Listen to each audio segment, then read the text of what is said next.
Et c'est parti. Eh ben, bienvenue à ce nouveau webinaire. Je vais te laisser, Edouard, introduire rapidement le sujet et puis faire le tour de table.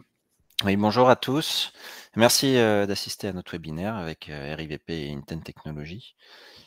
Le but, c'est de voir comment, pour vous, bailleurs, réduire l'insatisfaction liée aux pannes et aux interventions techniques. Et on va voir un retour d'expérience de RIVP, un gros bailleur parisien de plus de 60 000 logements, sur l'interconnexion qu'on a fait, nous, avis locataires, avec Intent à ce sujet. Donc, moi, c'est Edouard Toutain, je suis cofondateur d'Avis Locataire. Voilà, Jean-Philippe Régnier, moi je suis directeur en charge du développement chez Intent. Et puis on a le plaisir d'accueillir. Et moi, je suis Ève Bourgeois, je suis chef de projet à la direction du patrimoine de la RUVP. Et on n'avait pas de photo de toi, F, mais on te reconnaît sur ce dessin. Alors, pour donner un peu de contexte sur le sujet, les bailleurs sociaux aujourd'hui font face à un double défi. Il y en a un qui porte sur la gestion du patrimoine pour garantir une qualité de service optimale aux occupants et qui est contrebalancé par un cadre réglementaire et économique qui est de plus en plus exigeant et qui demande d'être beaucoup plus réactif et précis dans la manière dont on va piloter l'entretien et l'exploitation du patrimoine. Comment ça se traduit de manière très opérationnelle? Sur la dimension qualité de service, c'est des sollicitations qui se multiplient, un volume d'appels généralement au centre d'appel ou en proximité qui va en grandissant. Des délais d'intervention qui peuvent parfois s'allonger et surtout un manque de visibilité, je dirais que c'est même ça l'essentiel qui est remonté par les locataires et qui fait que ça dégrade la perception de la qualité de service pour les occupants. Parfois un manque de transparence, un effet un peu boîte noire sur ce qui se passe sur le terrain, qui fait que dans l'interaction avec les locataires et dans le pilotage des contrats, eh bien, on manque de visibilité et de transparence dans la relation avec le fournisseur. Ça se traduit en effet dans le pilotage des fournisseurs sur lequel on manque de visibilité globale, puisque au niveau de l'ensemble de ces interventions, c'est compliqué ensuite d'avoir des indicateurs clairs et objectifs sur le respect des engagements contractuels en termes de délai d'intervention, en termes d'entretien préventif. Donc, une difficulté à évaluer la performance des contrats et le respect des engagements. Et tout ça, ça joue notamment sur les coûts d'entretien des immeubles et également dans les renouvellements des marchés. Et ces données qui sont pas forcément consolidées, eh bien, elles se traduisent également derrière dans la prise de décision sur les investissements qui sont là pour améliorer l'attractivité du patrimoine et le confort, la sécurité des occupants. Et parfois, ce manque d'information fait qu'on est aussi en difficulté pour réaliser ces tâches-là. Tout ça, cette absence de données et de collaboration, ou en tout cas cette collaboration dégradée au sein de l'organisme, mais aussi avec les fournisseurs de services et en intégrant difficilement les locataires dans la boucle, eh bien, fait qu'on se retrouve avec beaucoup de ressaisies, de tâches administratives, des processus qui ne sont pas forcément intégrés les uns aux autres, avec beaucoup de ruptures et donc des informations qui transitent par mail dans des fichiers, etc., avec les risques d'erreur et les problématiques justement de confiance qu'on peut avoir sur ces données-là. Et donc, on se retrouve dans une difficulté à exploiter pleinement les données qui doivent nous aider dans la prise de décision au quotidien. Tout ça, ça dégrade l'efficacité des organismes avec du temps perdu sur des tâches sans valeur ajoutée. Donc, pour y remédier, on vous a monté un programme qui va être assez dense. Vous allez voir avec les 4 points qu'on va traiter sur la satisfaction locataire. Mais je vous propose de démarrer par une présentation déjà des parties prenantes, en commençant par la RIVP, puis Intent et Avis Locataire poursuivront. Donc la RIVP, on est le deuxième bailleur social parisien. On possède environ un peu plus de 65 000 logements, plus de 480 000 mètres carrés de tertiaire. Et il y a 2 ans, on a réhabilité environ 740 logements à travers des plans climat. Et pour gérer tout ça, nous sommes 1200 collaborateurs répartis 600 gardiens, 600 administratifs environ. Et on collabore avec Intent et Avis Locataire depuis maintenant un peu plus de 5 ans. Et tout ceci nous a ça fait partie des facteurs qui nous ont permis d'améliorer notre enquête de satisfaction, puisque cette année, on a atteint 83,5% de satisfaction locataire. Super, merci Eve pour cette présentation. Côté Intent, donc Intent, nous on est une société française du numérique qui existe depuis 2011. On s'est donné comme mission d'améliorer la qualité de vie et de travail des utilisateurs des bâtiments et de la ville dans un contexte d'urbanisation croissante, d'évolution des modes de vie et de travail et de changement climatique. Eh bien, on fournit une solution numérique qui va permettre justement aux sociétés, aux organismes qui détiennent du patrimoine de travailler sur les enjeux de qualité de service et de confort des occupants, sur l'aspect économique en travaillant sur la maîtrise des charges et l'aide à la décision sur les investissements pour maintenir l'attractivité du patrimoine, et justement également l'enjeu de décarbonation du patrimoine en allant travailler justement sur la performance énergétique, la performance d'exploitation et l'allongement de la durée de vie des composants. Cette solution numérique, aujourd'hui, on l'a déployée sur à peu près 1,5 million de logements, également 9 millions de mètres carrés d'immeubles tertiaires et industriels, dans lesquels on va retrouver des immeubles de bureaux, de logistique, également des sites de production. Donc, ça fait à peu près 40 000 immeubles en tout. Et nos applications web et mobiles sont utilisées par plus de 6 000 utilisateurs, dans lesquels on va retrouver tous les échelons des organisations, opérationnels avec les équipes en proximité, en centre de relations clients, en agence, etc. Aux pilotes des contrats qui vont plutôt être justement dans un pilotage régulier de la relation avec les fournisseurs, et jusqu'aux décisions stratégiques, justement, on le parlait tout à l'heure, des enjeux d'investissement plutôt à moyen terme. La particularité d'Intent, c'est d'être connecté aujourd'hui à plus de 300 acteurs du marché, des fournisseurs de services, des solutions d'objets connectés et des éditeurs de logiciels, ce qui permet de faire en sorte que dès le premier jour où vous déployez la solution de votre organisation, eh ben, on est en mesure d'aller échanger de la donnée avec ces acteurs-là. Et l'exemple qu'on va vous présenter aujourd'hui, ben justement, c'est une utilisation directe de ces intégrations Intent Ready. Qu'est-ce qu'on va faire sur Intent pour rentrer un petit peu plus dans le détail? Donc, comme je vous le disais, Intent, ça se déploie sur des applications web et mobiles à destination de tous vos utilisateurs. On a également des connecteurs informatiques à travers des API, mais je vais me concentrer un peu plus sur la partie interface aujourd'hui. L'idée est d'améliorer la collaboration entre vos équipes en interne, mais également avec les fournisseurs de services, en donnant une vue unifiée de toutes les données de l'organisation. Piloter l'activité avec des indicateurs et des alertes en temps réel, au fil de l'eau, pour vous aider à gérer de manière proactive les dérives liées à la qualité de service. Je le disais, en effet, être alerté, mais surtout derrière, pouvoir automatiser des actions en réaction à ces alertes. Et on va revenir sur ce cas de figure, justement, qu'est-ce que ça permet dans la gestion proactive des incidents, de mettre en place ces automatisations. Et puis derrière, benchmarker, c'est-à-dire comparer vos immeubles, comparer vos territoires, les prestataires, justement, pour détecter les axes de progression et évaluer votre performance d'exploitation du patrimoine. Avis locataire, on est une start-up éditeur de logiciels. On existe depuis 2017 et on accompagne aujourd'hui environ 80 bailleurs sociaux dans la numérisation de leurs relations clients et de leur contrôle qualité. On a des bailleurs sur toute la France de toute taille. Et donc, on édite une suite logicielle qui réinvente la gestion locataire et prestataire. On a Avis locataire, qui est notre premier logiciel, qui permet d'automatiser les enquêtes de satisfaction après dépannage, après entretien, après emménagement, après départ. Ensuite, on a Communication, qui permet d'informer automatiquement les locataires quand il y a une panne d'ascenseur, une panne de chaudière, faire de la relance impayée, etc. Ensuite, on a Rendez-vous, qui permet de numériser les prises de rendez-vous, par exemple sur les états des lieux. Et Collect, qui est une appli mobile pour fiabiliser les contrôles sur site, par exemple faire du contrôle propreté ou sécurité. Donc, dans le cas de l'interconnexion... Pardon, tu peux revenir, Excusez-moi.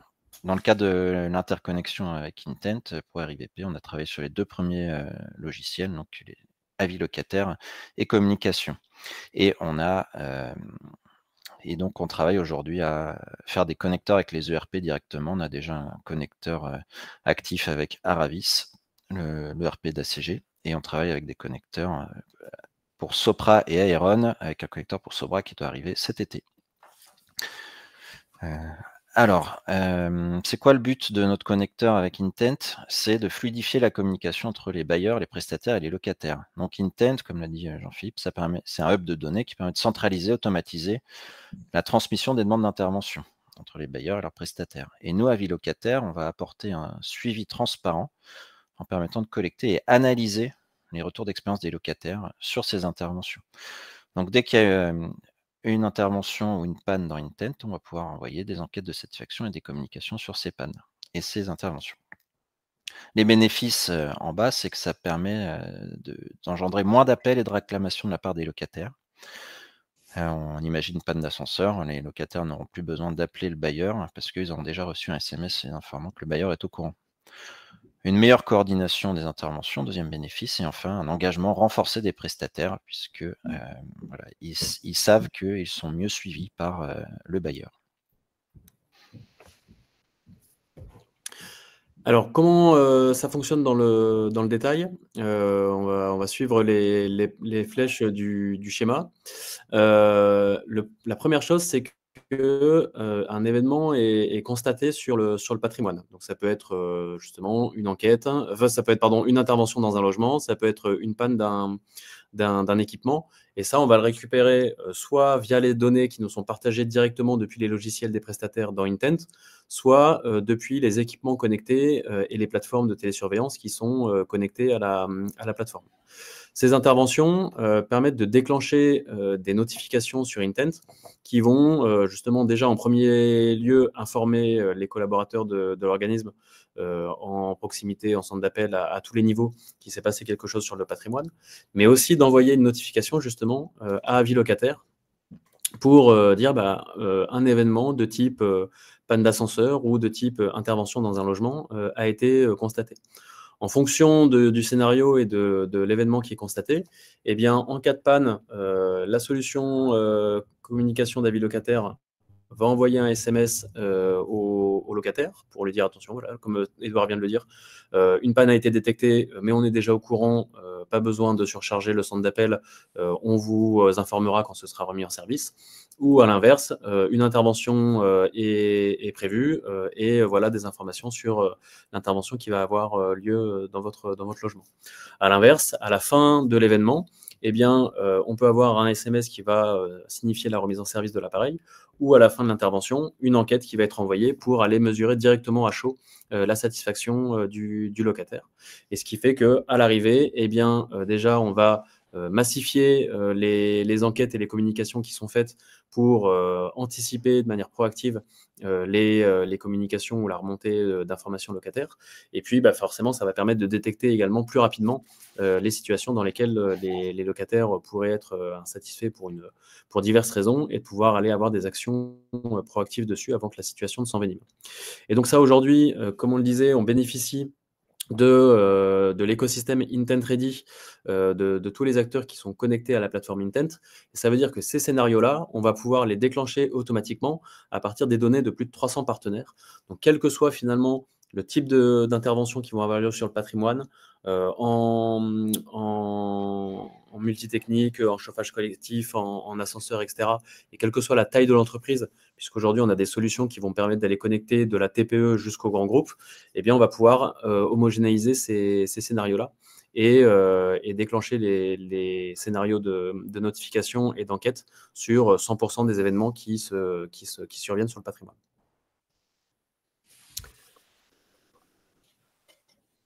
Qu'est-ce qu'on va aller chercher derrière? On va avoir un impact sur l'optimisation du suivi et de la qualité des interventions techniques, puisque sur Intent, on va superviser à chaque intervention entre la programmation, le début, la fin et le résultat, eh bien, le respect des délais contractuels des prestataires. Et donc, ça va permettre justement d'aller mesurer plus précisément le respect des engagements contractuels. On va faciliter l'entrée dans le logement avec l'interaction locataire pour faire en sorte de baisser le nombre d'interventions nécessaires pour résoudre un problème. Et on va identifier également les équipements ou les logements qui font l'objet d'interventions récurrentes pour mieux cibler les besoins en maintenance préventive et donc aller concentrer les investissements là où ils vont avoir le maximum d'impact en termes de qualité de service, de satisfaction et d'attractivité du patrimoine. Côté avis locataire, Edouard? Oui, le but, c'est de récolter les feedbacks après chaque intervention pour vraiment mesurer la qualité de chacune, pour identifier rapidement les points d'amélioration. Et enfin, une fois qu'on a toutes ces infos, on va pouvoir adapter les contrats de prestation pour garantir un meilleur service, par exemple, renégocier des contrats ou discuter avec des prestataires qui sont en difficulté sur le maintien de leurs indicateurs qualité. Et donc nous, la RIVP, avec le schéma qu'a décrit Jean-Philippe, on a déployé différents cas d'usage. Le premier avec les ascenseurs, c'est-à-dire quand on a un ascenseur en panne, on informe nos locataires de la mise à l'arrêt et de la remise en service. On a mis en place aussi avec les diagnostics réglementaires, c'est-à-dire quand on fait une commande de diagnostic réglementaire, on informe le locataire qu'il y aura un passage dans son logement. On l'a mis en place aussi sur notre marché 3D, en particulier pour la désinsectisation. Ça nous permet vraiment, on espère en tout cas, d'améliorer le taux de pénétration de nos entreprises dans les logements, pour pareil les informer de la date de planification de passage.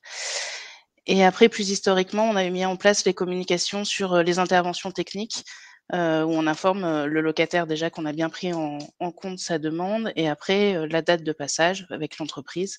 Et enfin, on envoie une enquête de satisfaction auprès des locataires où on recueille la satisfaction de l'entreprise, enfin côté entreprise, mais aussi côté RIVP. Et donc ces enquêtes envoyées, ça nous permet d'abord un meilleur pilotage de nos prestataires. Du coup, c'est sur la slide d'après. Pour oui, un meilleur pilotage de nos prestataires, puisque avec la note, la note de nos enquêtes, où on a quand même environ 30% de répondants, ce qui est beaucoup par rapport à la moyenne qui est plutôt de 20, on envoie tous ces résultats à nos prestataires 1 à 2 fois par an, où ils voient leur point d'amélioration. Et ça nous permet voilà, d'avoir un meilleur retour. Et pour la 3D, pardon, on a un meilleur taux de pénétration, comme je disais tout à l'heure, puisque le locataire étant informé, souvent il est informé par affichage, le fait de recevoir en plus un SMS, on espère qu'il est plus présent, et non seulement ça apporte une aide à l'entreprise, mais aussi une aide à la RVP, puisqu'on sait que les soucis qu'on peut avoir au niveau des insectisations. Donc les exemples là, de SMS qu'on peut envoyer à nos locataires, donc pour les pannes d'ascenseur, où on les informe comme de l'arrêt de l'ascenseur. Alors aujourd'hui, on n'envoie pas la date de remise en service. On dit l'ascenseur est à l'arrêt, ne prenez pas votre pack d'eau pour remonter chez vous. Et après, quand on lui renvoie un SMS quand l'ascenseur est remis en service, vous avez aussi là un exemple quand le locataire à la date d'intervention. Donc, quand l'entreprise planifie sur l'outil l'intervention, il reçoit directement sa date de rendez-vous.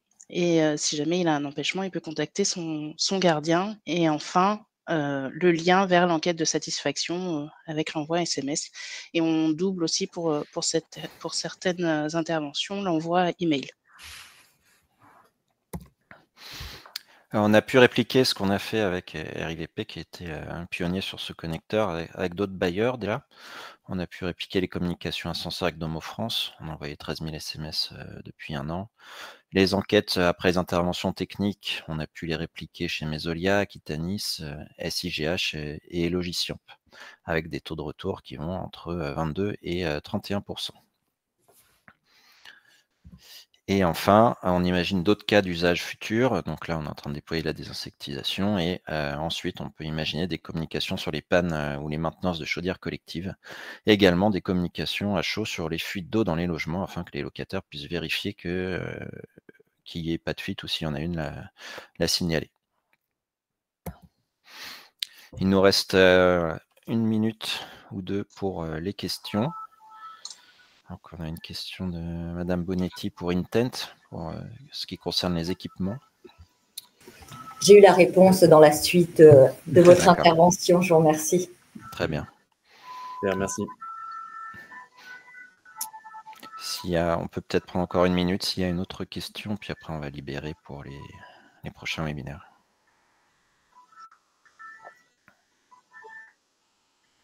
Super, merci pour les encouragements. Merci beaucoup, Eve, de vous être prêtée au jeu. Merci, Edouard, pour l'invitation. Merci à tout le monde d'être venu. C'était un plaisir de vous présenter ce qu'on a fait avec Intent et RIVP, qui a un vrai impact sur la qualité de la relation locataire. Merci, au revoir à tous. Au revoir. Au revoir, à bientôt.